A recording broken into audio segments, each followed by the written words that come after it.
Ma'syaral muslimin, sungguhnya Al-Imam Muslim telah meriwayatkan dalam sahihnya dari sahabat Abu Hurairah radhiyallahu taala anhu dari Nabi sallallahu alaihi wasallam bahwasanya Rasulullah sallallahu alaihi wasallam bersabda, "Innallaha thayyibun la yaqbalu illa thayyiban." Sungguhnya Allah Maha baik dan Allah tidak menerima dari hambanya kecuali yang baik pula. Wa innallaha amaral mu'minin bima amara bihil mursalin. Dan sungguhnya Allah Subhanahu wa taala telah memerintahkan kepada kaum mukminin dengan apa yang Allah perintahkan kepada para rasul. Faqala ta'ala ya ayyuhar rusulu kulu minat thayyibati wa'malu salihah. Maka Allah berkata, wahai para rasul sekalian, makanlah dari perkara-perkara yang baik dan beramal saleh. Wa qala ta'ala, dan Allah berfirman kepada orang-orang mukminin, kata Allah Subhanahu wa taala, ya ayyuhalladzina amanu kulu min thayyibati ma razaqnakum.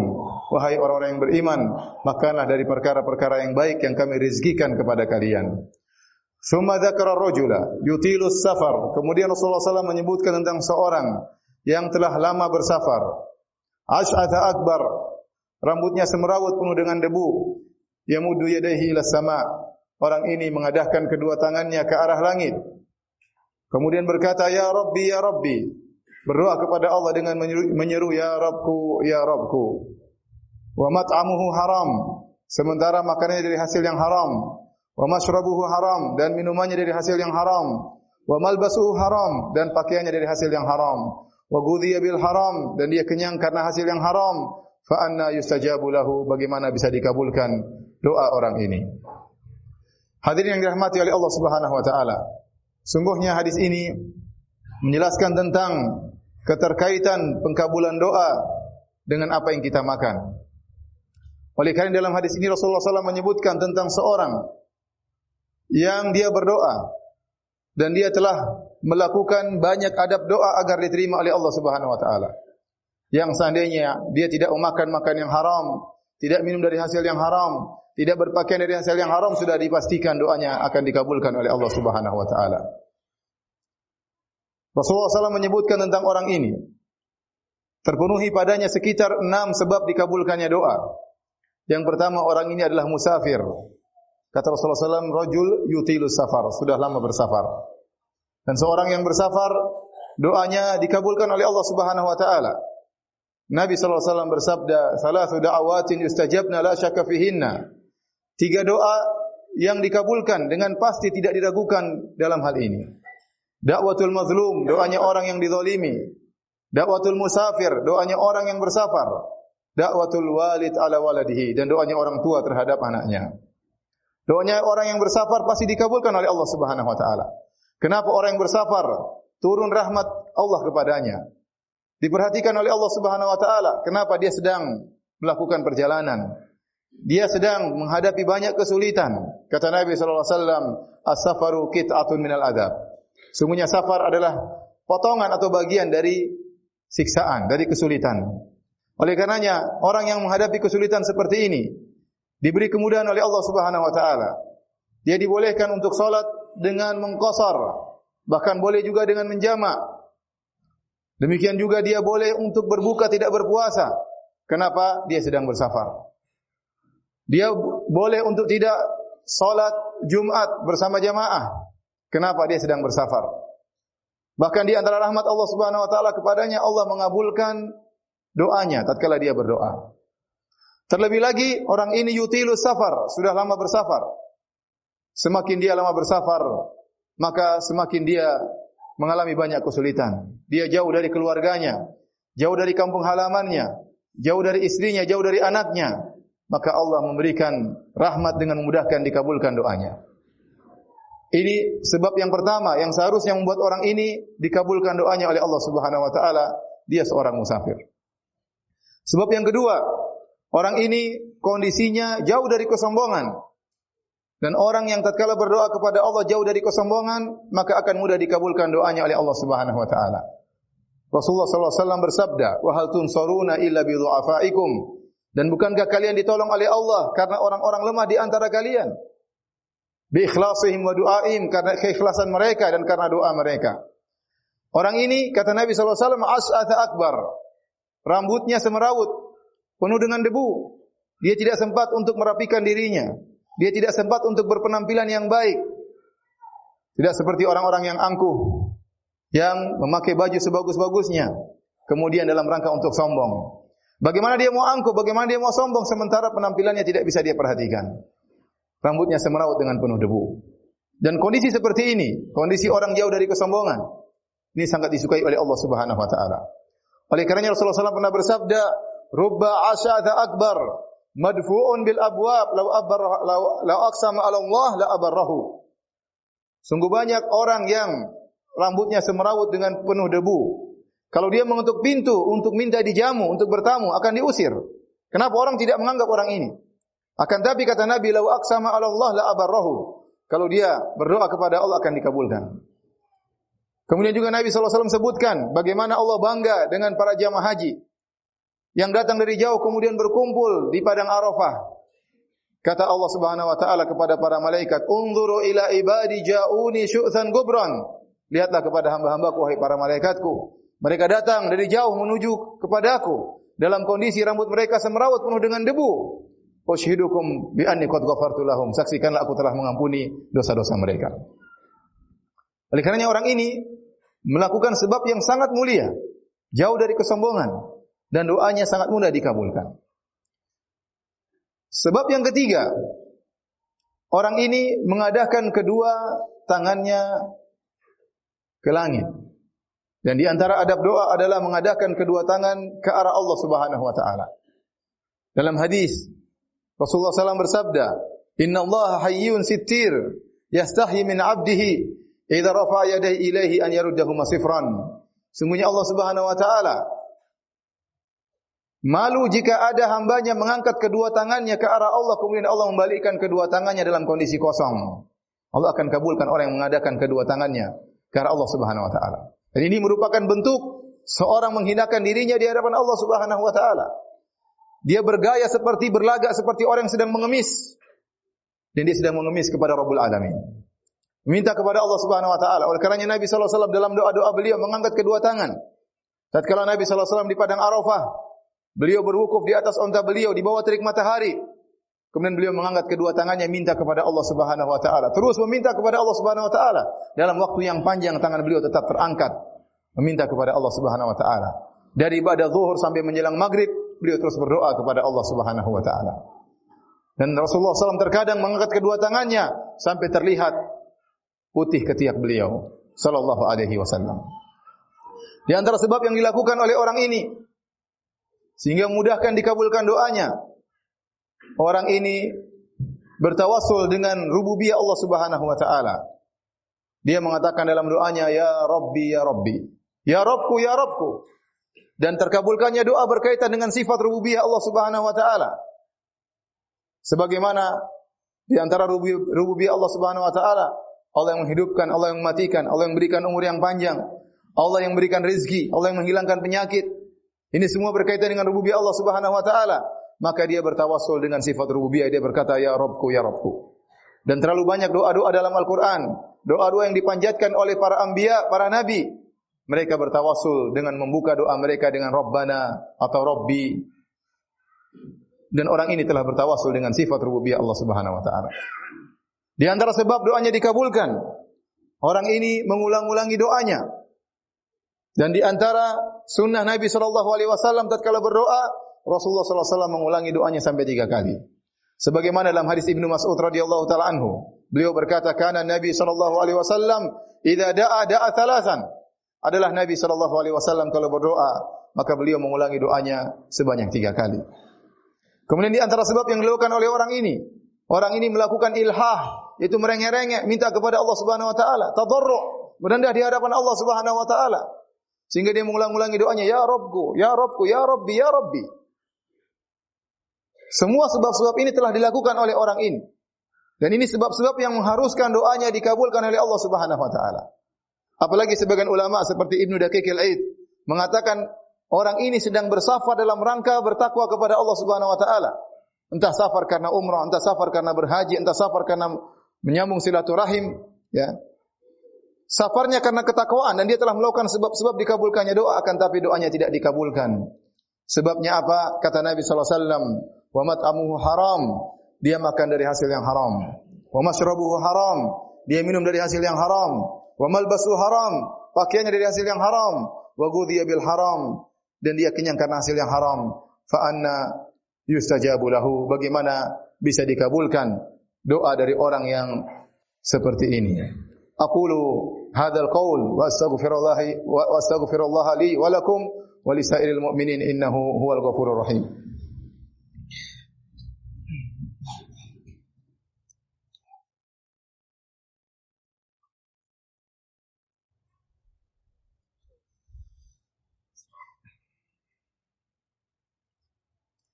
Alhamdulillah ala ihsanih wa syukru lahu ala taufiqihi wa amtinanih wa asyhadu an la ilaha illallah wahdahu la syarika lahu ta'ziman li sya'nih wa asyhadu anna Muhammadan abduhu wa rasuluhu da'ila ridwanih. Allahumma salli alaihi wa ala alihi wa ashabihi wa ikhwanih. Hadirin salat Jumat yang dirahmati oleh Allah Subhanahu wa taala.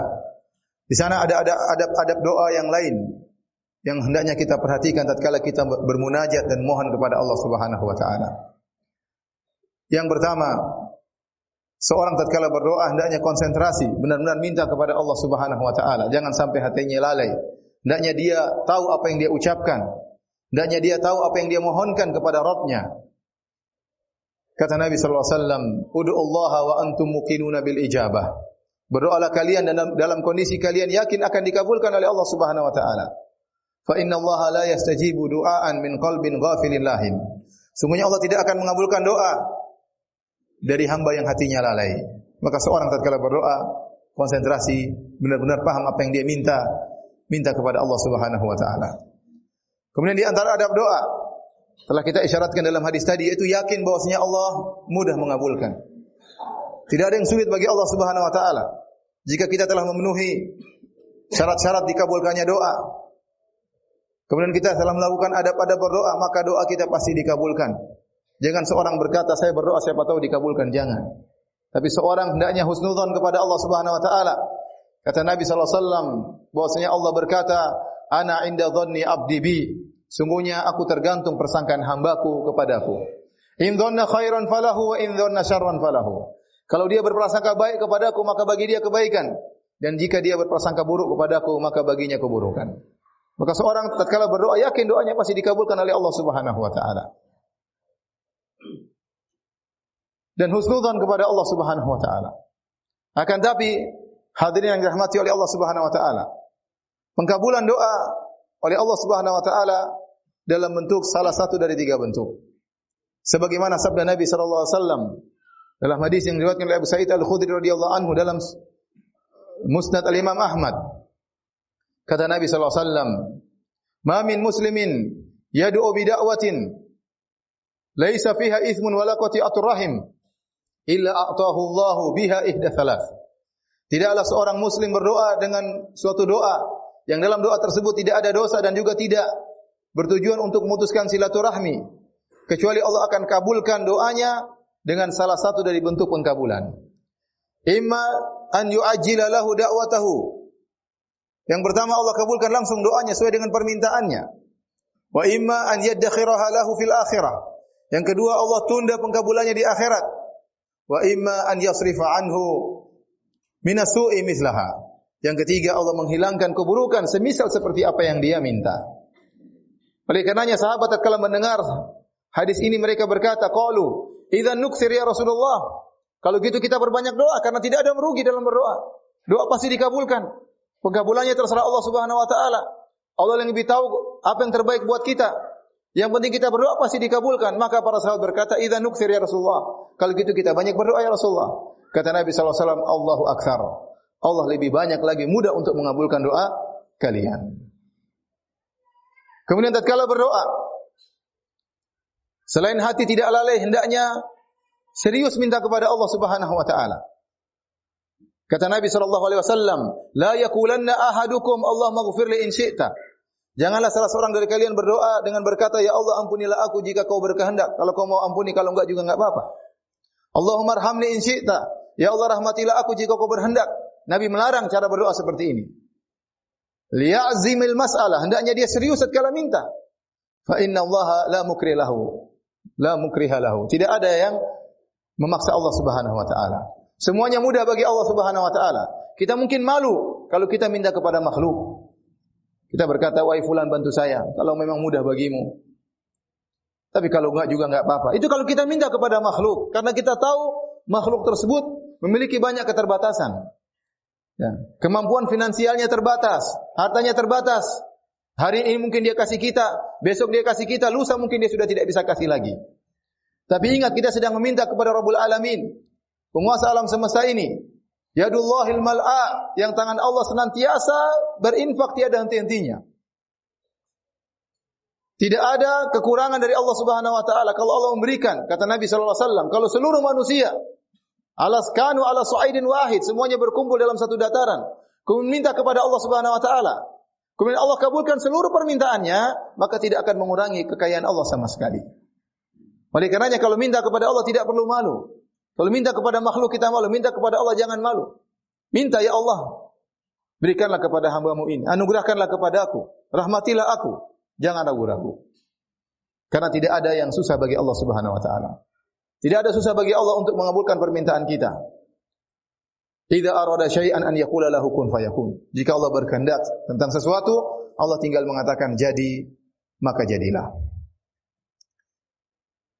Oleh karenanya, para anbiya mereka berdoa kepada Allah Subhanahu wa taala di saat-saat yang genting, yang sepertinya mustahil untuk bisa berhasil.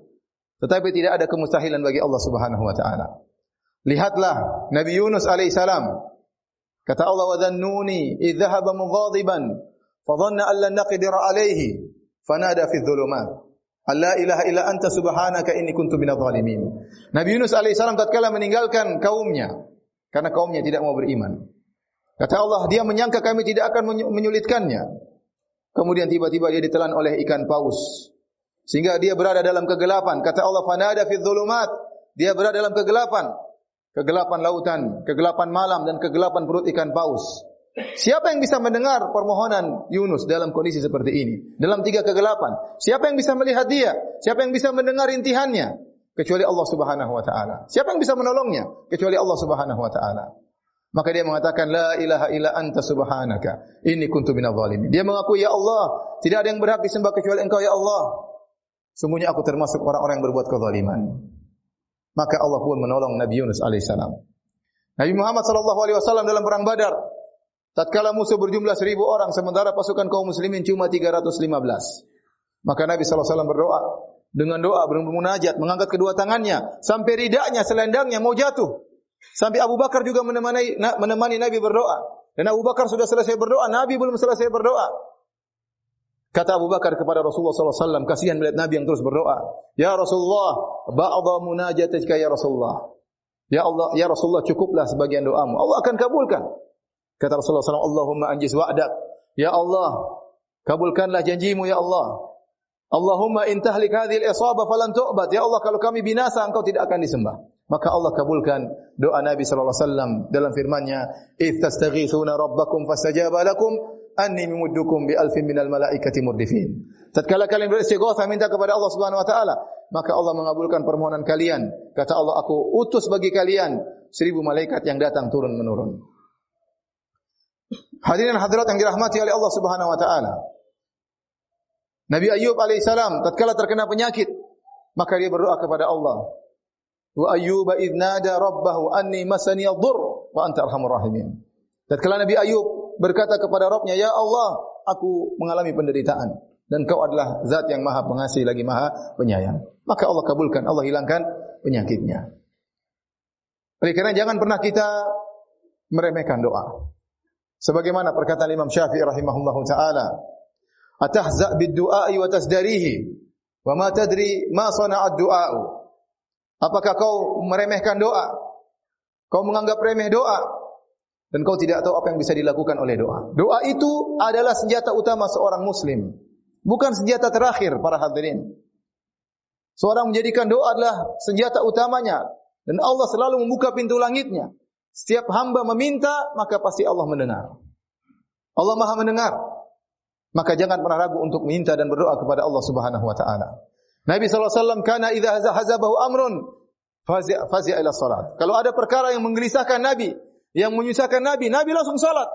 langsung bermunajat, langsung berkeluh kesah kepada Allah Subhanahu wa taala, langsung minta kepada Allah Subhanahu wa taala. Senjata yang paling utama milik seorang mukmin. Kemudian yang terakhir para hadirin yang dirahmati Allah Subhanahu wa taala, jangan lupa memilih waktu-waktu yang tepat untuk mohon kepada Allah Subhanahu wa taala. Di antara waktu yang sangat mustajab, waktu yang sangat mustajab adalah seorang berdoa tatkala di sepertiga malam yang terakhir. Kata Nabi sallallahu alaihi wasallam dalam hadis yang mutawatir, "Yanzilu Rabbuna tabaraka wa ta'ala hina yabqa thuluthul akhir minal lail." Sungguhnya Rabb kita turun di langit dunia tatkala tinggal sepertiga malam yang terakhir. Kemudian Allah berkata, "Hal min sa'ilin fa'utiya su'lah, hal min da'in fa'astajiba lahu, hal min mustaghfirin fa'aghfira lah."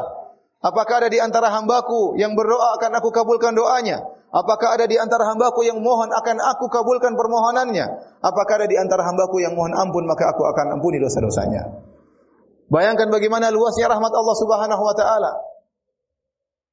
Kita tidak heran kalau ada orang miskin berjalan jauh untuk mencari orang kaya minta bantuan. Tapi kita heran tatkala ada orang kaya yang buka pintunya dan persilahkan orang miskin untuk meminta darinya. Dan kita lebih heran lagi terhadap Rabb kita yang maha kaya, yang turun ke langit dunia mencari-cari hambanya. Si kaya mencari si miskin. Dengan begitu kebaikannya, bagaimana kita tidak tertarik untuk mohon kepada Allah Subhanahu wa taala? Allah mencari-cari hambanya. Saatnya kita cari muka kepada Allah Subhanahu wa taala. Tatkala manusia semuanya sedang lelap tertidur, kata Nabi sallallahu alaihi wasallam, "Shallu bil laili wan nasu niyam, tadkhulul jannata bisalam." Salatlah kalian tatkala orang-orang sedang tidur, niscaya kalian akan masuk surga dengan penuh keselamatan. Allah sedang mencari hamba-hambanya, maka mohonlah kepada Allah di saat-saat tersebut. Pasti dan yakinlah Allah Subhanahu wa taala akan mengabulkan doa hambanya yang mohon di waktu tersebut. Inna Allah malaikatahu yusalluna ala nabi ya ayyuhalladzina amanu sallu alaihi wa sallimu taslima. Allahumma salli ala Muhammad wa ala ali Muhammad kama sallaita ala Ibrahim wa ala ali Ibrahim innaka Hamidum Majid wa barik ala Muhammad wa ala ali Muhammad kama barakta ala Ibrahim wa ala ali Ibrahim innaka Hamidum Majid. Allahumma ighfir lil muslimina wal muslimat wal mu'minina wal mu'minat al ahya'i minhum wal amwat innaka sami'un qaribun mujibud da'wat wa ya qadhiyal hajat. Allahumma ati nufusana taqwaha wa zakkiha anta khairu man zakkaha anta waliyuha wa maulaha. Allahumma inna nas'aluka al-huda wat-tuqa wal-afafa wal-ghina. Rabbana zalamna anfusana wa illam taghfir lana wa tarhamna lanakunanna minal khasirin. Allahumma aslih ulata umurina. Allahumma aslih ulata umurina. Allahumma aslih ulata umurina. Rabbana atina fid dunya hasanah wa fil akhirati hasanah wa qina adzaban nar wa aqimus salat.